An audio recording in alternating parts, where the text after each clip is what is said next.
এক সাহাবী বলছেন, নবী কেমন ছিল জানো? যার সারা অঙ্গ একসাথে দেখলে সবচেয়ে সুন্দর, প্রতি অঙ্গ আলাদা আলাদা দেখলেও সবচেয়ে সুন্দর। আরেকজনকে বলছে, আপনি বলেন তো।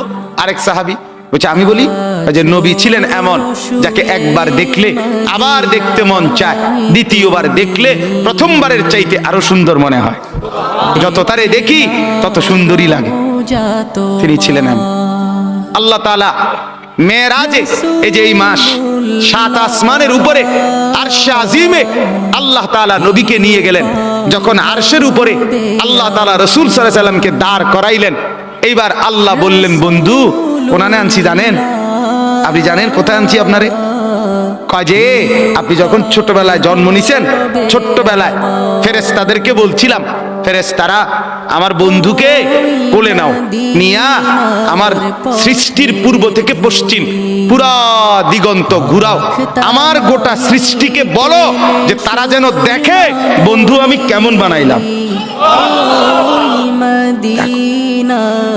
দেখ আসমান দেখো, জমিন দেখো, বন্ধু আমি কেমন বানাইলাম। নাক দেখো, চোখ দেখো, ঠোঁট দেখো, মুখের চাহনি দেখো, চেহারার রং দেখো, চোখের পলক দেখো।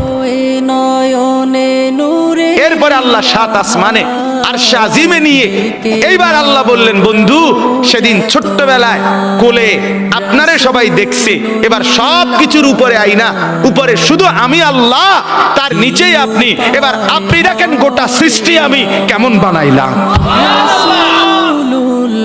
ওই সময় ওরা দেখছে, এখন আপনি দেখেন, আপনি দেখেন।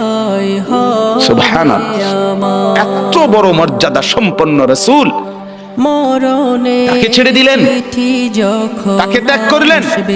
আল্লাহ আমাকেও বুঝ দান করেন, আমাদের প্রত্যেককে বুঝ দান করেন।